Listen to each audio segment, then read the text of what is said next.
panik, stres. Mungkin dua kata inilah yang sekarang sedang dirasakan oleh Kim maupun oleh dedengkot Kim. Yang harus kita kalahkan adalah Kim, maka yang harus kita majukan adalah sosok yang mampu mengalahkan calon dari Koalisi Indonesia Maju yang di-backup oleh kekuasaan. Suka tidak suka, saya melihat Anies Baswedan yang bisa mengalahkan mereka. Saudara Ahok punya potensi untuk mengalahkan Ridwan Kamil, tetapi karena mereka di-backup oleh kekuasaan, saya menjadi ragu. Tetapi Anies Baswedan karena grassroots-nya sangat besar, maka penguasa akan berhadapan kali ini dengan kekuatan rakyat. Perpaduan kekuatan pendukung Anies dan pendukung Ahok akan menumbangkan Koalisi Indonesia Maju. Menjelang Pilkada DKI Jakarta, politisi PDI Perjuangan yaitu Ferdinand Huta-Heian mengemukakan pandangannya terkait penantang yang potensial menghadapi Koalisi Indonesia Maju plus Jokowi. Ferdinand menyebutkan bahwa dalam kondisi politik saat ini, Anies Baswedan adalah satu-satunya tokoh yang mampu menandingi kekuatan Kim Plus di Jakarta. Menurut Ferdinand, dalam situasi politik yang dinilainya sudah berubah menjadi pertarungan kekuasaan, bukan lagi demokrasi, Anies Baswedan dinilai memiliki peluang terbesar untuk mengalahkan calon dari Kim Plus.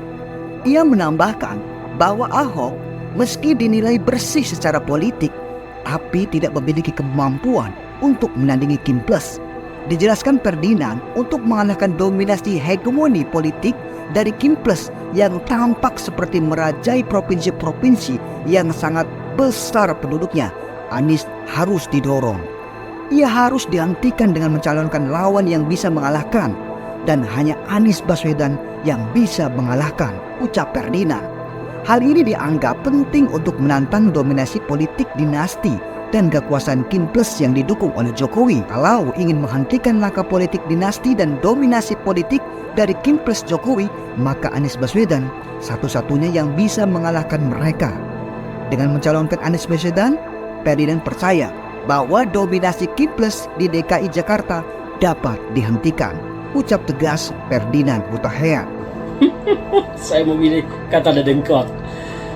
Putusan Mahkamah Konstitusi pada hari ini membuat geger politik nasional, di mana Mahkamah Konstitusi mengubah syarat-syarat peserta calon pilkada yang tadinya harus memenuhi parliament threshold sama dengan pilpres 20%, dan sekarang dirubah yang artinya bahwa partai kecil semua bisa mengajukan calon, dan terkhusus ini kepada PDI Perjuangan akan bisa mengajukan calon sendiri tanpa berkoalisi dengan partai manapun untuk maju pilkada di DKI Jakarta.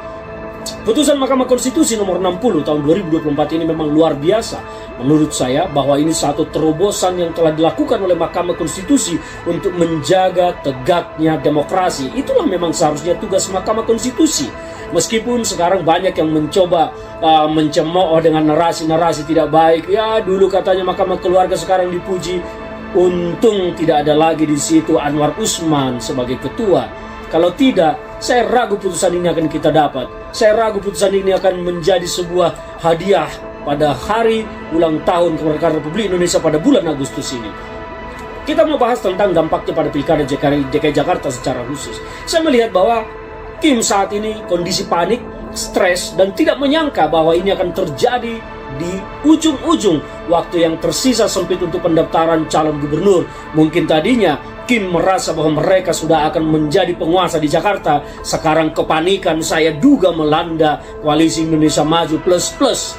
Mereka pasti stres dengan kenyataan ini, bahwa mereka kemudian yang tadinya merasa akan berhadapan dengan lawan yang lemah, ternyata di luar dugaan semesta berkehendak lain, Tuhan berkehendak lain, bahwa dihadirkan sebuah kebenaran. Saya menjadi ingat Satya Eva Jayanto yang selalu diteriakkan oleh Ibu Megawati Soekarno Putri, kebenaran pasti menang, dan sekarang waktunya kebenaran akan menang.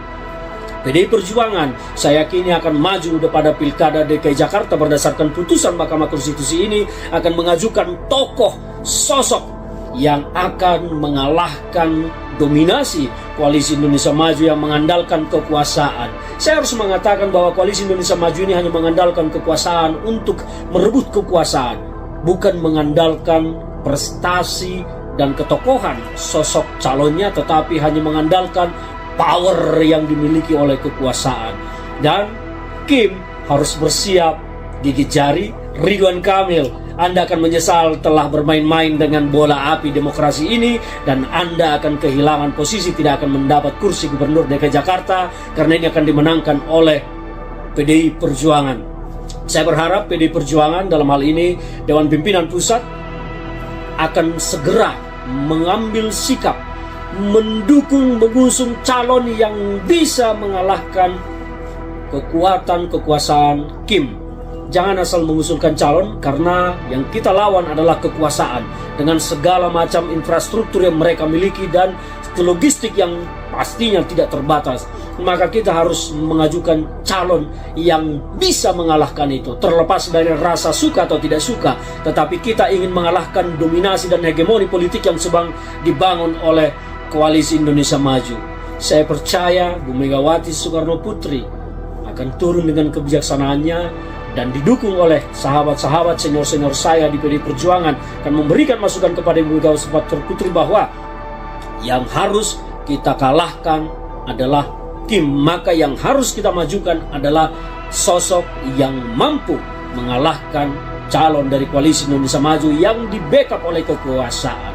Suka tidak suka, saya melihat Anies Baswedan yang bisa mengalahkan mereka. Saudara Ahok punya potensi untuk mengalahkan Ridwan Kamil, tetapi karena mereka di-backup oleh kekuasaan, saya menjadi ragu. Tetapi Anies Baswedan, karena grassroots-nya sangat besar, maka penguasa akan berhadapan kali ini dengan kekuatan rakyat.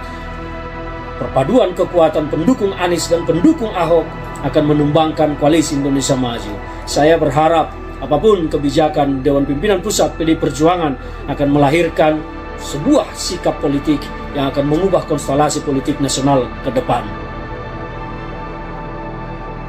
Bahwa partai kami tetap konsisten dengan konstitusi itu, Bang Karni, kita akan tetap menggunakan putusan Mahkamah Konstitusi itu. Maka nanti tanggal 27-29 masa pendaftaran kita akan gunakan itu. Jika insya Allah PDI Perjuangan mencalonkan Pak Anies di Jakarta, kita merah putihkan kembali Jakarta tanggal 27 nanti. Kita tampakkan kekuatan rakyat bahwa kita adalah garda penjaga konstitusi dan garda penjaga demokrasi ini.